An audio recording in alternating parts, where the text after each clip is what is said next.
네, 반갑습니다. 전국의 시청자 여러분, 그리고 특히 체육계 관련 인사, 또 관련 가족 여러분. 저는 음, 한국 체육 변화와 혁신을 위한 국민행동이라는 시민단체, 체육시민단체죠. 체육시민단체의 대변인을 맡고 있는 박종덕 대변인이라고 합니다. 제가 오늘부터 동영상, 유튜브 동영상을 통해서 한국 체육의 비전, 비전을 달성하기 위한 여러 전략들, 그리고 그에 앞서서 한국 체육의 어떤 고질적인 병폐, 문제점들, 그리고 그 문제점을 해결하기 위한 여러 가지 해법들, 이런 부분에 대해서 제 나름대로의 경험을 바탕으로 해서 논평을 하고 또 해법도 제시하고 또 혹시 필요하다 그러면 관련 체육계 인사들과 좌담을 통해서 여러분들에게 하나의 해법, 비전을 제시하는데 동영상을 찍고자 합니다. 오늘부터 처음 제가 일단은 제 나름대로 견해를 바탕으로 해서 동영상을 통해서 여러 이야기를 풀어나갈 건데 특히 그 아시다시피 내년 1월 18일 지금 한 두 달이 좀 넘게 남았는데 1월 18일에 대한체육회장 선거가 있습니다. 대한체육회장 선거. 아시다시피 대한체육회는 그 전에 그 국민생활체육회라고 생활체육단체하고 엘리트 종목 위주의 대한체육회가 2010년도에 초에 합병이 돼서 그해 2016년 12월 5일 날 첫 번째 통합 대한체육회장 선거가 치러졌고 그 뒤에 내년 1월 달에 4년 뒤죠. 1월 달에 통합체육회 2기죠. 말하자면 체육회장 선거가 치러질 예정입니다. 그래서 특별히 그 체육회장 선거를 앞두고 대한체육계의 수장 대통령이죠. 말하자면 체육계 대통령은 과연 어떤 인사가 바람직하고 어떤 기준과 어떤 판단으로 선출해야 되는지 뭐 이런 부분도 같이 곁들여서 논평 내지는 해법을 제시하도록 하겠습니다. 오늘은 특별히 제가 그 오후 2시에 서울 잠실 롯데 잠실 지하 1층 그 사파이어 홀에서 열린 대한체육회 대의원총회에 다녀왔습니다. 대의원총회를 2시부터 했는데 약 1시간 정도 했는데 제가 좀 오늘 뭐 이거저거 문제를 떠나가지고 나름 굉장히 그 아쉬운 점은 그 비싼 호텔 룸을 빌려서 각 종목별 대의원들 60여 명 이상 모였죠. 그리고 또 막 전국의 시군구 대의원들 해서 약 한 150명 가까운 인사들이 모였는데 그 인사들이 오늘 회의에서 특별한 어떤 뭐 언급이나 토론이나 질문이나 이런 거 없이 2시에 모여가지고 잠시 인사말 정도 하고 질문사항 좀 받고 바로 끝냈어요. 3시에. 그래서 통상적으로 우리가 회의를 하게 되면 한 2시간 정도 이상은 회의를 통해서 여러 회의 주제에 대해서 이야기도 하고 또 필요에 따라서는 토론 내지는 질의 응답을 통해서 토론도 하고 해야 되는데 너무 1시간 내에 끝내서 좀 아쉽다는 생각이 들고 뭐 그런 생각이 들었습니다. 특별히 오늘 이제 대의원 쪽에는 내년도 선거를 앞두고 있기 때문에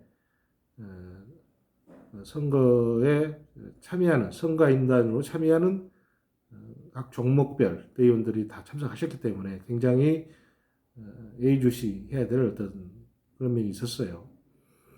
그래서 오늘 몇 분이 뭐 질문을 해주셨고 내용도 뭐 쭉 들었는데 제가 이제 그 마지막에 좀 들었던 부분들은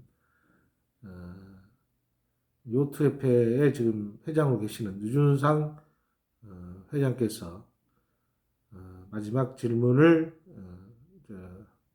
이기훈 체육회장을 향해서 몇 가지 질문을 하셨습니다. 그래서 제가 그 자리에서 동영상도 직접 질문하는 모습이나 그 내용을 촬영도 하고 했었는데, 그게 사실은 그 선거를 앞두고 여러 가지 선거 중립성 문제, 또 공정한 선거, 뭐 이런 부분이 굉장히 중요한 화두인데, 오늘 어차피 그 모이신 대의원들이 따지고 보면 다 어찌 보면 선거인단이 될 수 있거나, 선거인단에 추천할 수 있는 그런 자기를 가지신 분들이에요. 그래서 나름 굉장히 중요한 어떤 회의였었는데, 유 회장이 제기한 부분은 이제 한마디로 말해서 공정성에 관한 문제였어요. 공정성.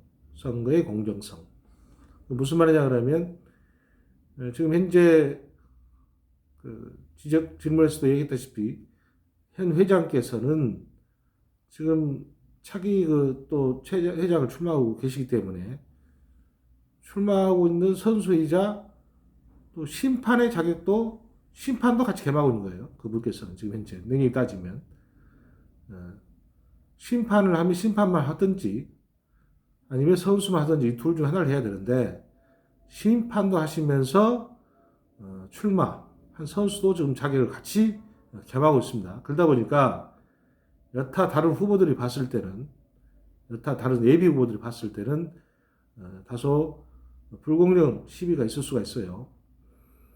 특히 지금 오늘 회의장에 아예 들어오지 못한 분들, 원외에 계신 여러 후보군들 있죠. 지금 언론에서 지금 오르내리고 있는 후보군들이 있어요. 그런 분들은 아예 오늘 회의장에도 참석할 관한 자체도 없었기 때문에 분위기 자체도 잘 몰랐겠지만은, 여하튼 간에 지금 현재 오늘 회의 내용 보면 나름 어떤 불공정을 이제 제기한 부분이 있었는데, 첫 번째는 유 회장이 지적했다시피 선거일 지금 현재 제도가 어떻게 되냐면, 선거 출마 의사 표명을 해야 됩니다. 20일까지 현 직무를 정지하고 대한체육회장 출마하기 위해서는 출마 의사를 표명해야 돼요. 그 표명서를 제출하게끔 되어 있습니다. 11월 20일까지. 근데 그게 따지고 보면 우리 국회의원 선거나 이런 데서 보면 예비 후보 있죠. 예비 후보 등록하는 거. 일종의 그런 제도와 비슷한 거예요. 따라서 여타 후보들이 봤을 때는 표명을 하고 표명서를 제출한다는 얘기는 예비 후보를 등록한다는 것과 마찬가지 이치인데, 등록을 하게 되면 당연히 예비 후보로서 선거운동을 할 수 있는 자격이 부여돼야 되는 거예요. 그렇죠. 예비 후보 등록되면 보통 선거운동을 할 수 있습니다. 본선거는 아니지만 예비 후보로서 선거운동을 할 수 있어요. 국회의원 선거도 마찬가지고 지방선거도 마찬가지고. 근데 지금 현재 대한체육회 선거는 중앙선관위의 공직선거법의 룰을 그대로 준용한다고 하면서도, 실제 선거운동은 언제부터 하냐 그러면 내년도 12월 달 선거 등록을 한 이후부터 할 수 있어요. 12월 달 선거 등록일이 아마 12월 28일하고 29일인가 알고 있는데, 이틀 한 이후에 할 수 있습니다. 그러니까 12월 30일부터 할 수 있는 거죠. 30일부터 1월 18일까지 약 20일 동안 할 수 있는 건데, 자, 그렇다 그러면 지금 솔직히 말해서 우리 지금 현 회장께서는 여타 직무상 오늘도 회의도 마찬가지고 여러 인사들을 만나고, 또 오늘 같은 회의를 통해서도 대의원도 만나고, 사실상 선거운동 아닌 선거운동을 할 수 있는 기회가 많지만은, 여타 다른 후보군들은 실제로 만날 기회 자체가 박탈당하는 거예요. 선거 출마 의사를 표명했으면 예비 후보로 등록한 거고, 예비 후보로 등록했으면 그때부터 가령 20일부터 선거운동을 할 수 있게끔, 예비 후보로서 선거운동을 할 수 있게끔 길을 열어줘야 되는 게 맞습니다. 그런데 그렇지 않고 예비 후보만 등록하고 실제 선거운동은 12월 30일부터 해라라고 하는 것은 굉장히 불공정한 거예요. 그래서 그런 점을 제가 지적하지 않을 수 없고, 두 번째 제가 지적하고 싶은 것은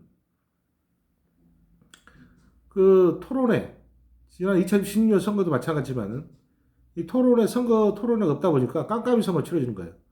도대체 그 후보가 어떤 식견을 갖고 있고, 어떤 체육계에 대한 어떤 비전을 갖고 있고, 뭐 이런 부분에 대한 상호 토론이 좀 있어야 되는데, 2016년 통합 대한체육회장 선거 뽑을 때도 딱 한 번 있었어요. 그것도 상호 토론회도 거의 없었어요.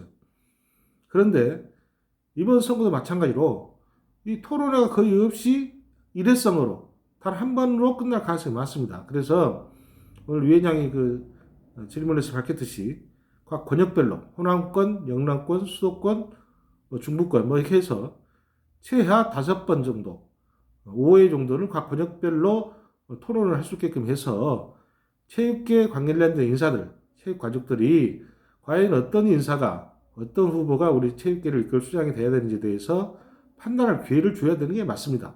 근데 지금 현재 선관위에서 지금 마련하고 있는 것은 1회 정도 좀만 이렇게 상호 토론회를 지금 준비하는 걸 알고 있는데, 이 부분은 시정이 돼야 마땅합니다. 최하 5번 정도는 해야지 상호 후보들의 여러 가지 식견과 그 사람의 비전, 또 체육계에 대한 어떤 생각을 갖고 있는지 알 수가 있습니다. 그래서 그런 부분들은 반드시 고쳐져야 되고요. 그리고 또 하나는 요새 이제 소위 말해서 코로나 때문에 대면 접촉이 힘들기 때문에 비대면으로 모든 행사가 치러집니다. 따라서 지금 혹시라도 토론회도 마찬가지로 많은 분들이 참석할 수 없으면 유튜브로 생중계를 하면 되는 거예요. 유튜브라든지 여타 SNS를 통해서 생중계를 하게 되면 현장에 직접 가지 않더라도 많은 분들이 유튜브를 통해서 후보들의 식견, 여러 가지 됨됨이를 다 판단할 수 있습니다. 그런 점을 좀 참조해 주셨으면 좋겠고, 그리고 마지막으로 아까 막 얘기했다시피 여타 비대면이다 보니까 비대면으로 모든 활동이 이루어지다 보니까 유튜브라든지 SNS를 통해서 선거운동을 할 수 있는 그 폭을 굉장히 넓혔으면 좋겠다. 물론 이 부분은 지난 선거에서도 그런 기회를 제공했어요. 근데 이번 선거는 코로나로 인해서 이 오프라인 접촉이 현실적으로 여러 가지 제약이 많기 때문에 오히려 SNS라든지 유튜브라든지 또 여러 가지 많이 이런 여러 가지 그런 게 많습니다. 특히 이제 유튜브가 많이 활용되고 있는데, 유튜브를 통해서 여러 가지 후보들의 면면들, 또 후보들과 상호 토론할 수 있는 기회를 최대한 많이 제공하는 게 어떤 유권자들의 판단을 얻는데 도움이 될 것이다. 이런 제안을 하고 싶습니다. 자, 오늘은 제가 많은 내용을 이야기할 수 없기 때문에 제가 한 10분 정도 해서, 되게 10분 정도 선에서 제가 나름대로 일일 브리핑 형식으로 해서 진행되던 사항에 대해서 하루 진행됐던 사항, 특히 이제 어떤 이슈나 현안에 대해서 제 입장을 좀 밝히도록 하겠습니다. 오늘 2시에 있었던 대한체육회 대의원 선거에서 나왔던 여러 얘기들, 그 중에서 여러 위원장이 질의했던 여러 선거의 공정성, 대한체육회 선거의 공정성에 관한 얘기들을 잠시 제가 정리했습니다. 네, 감사합니다.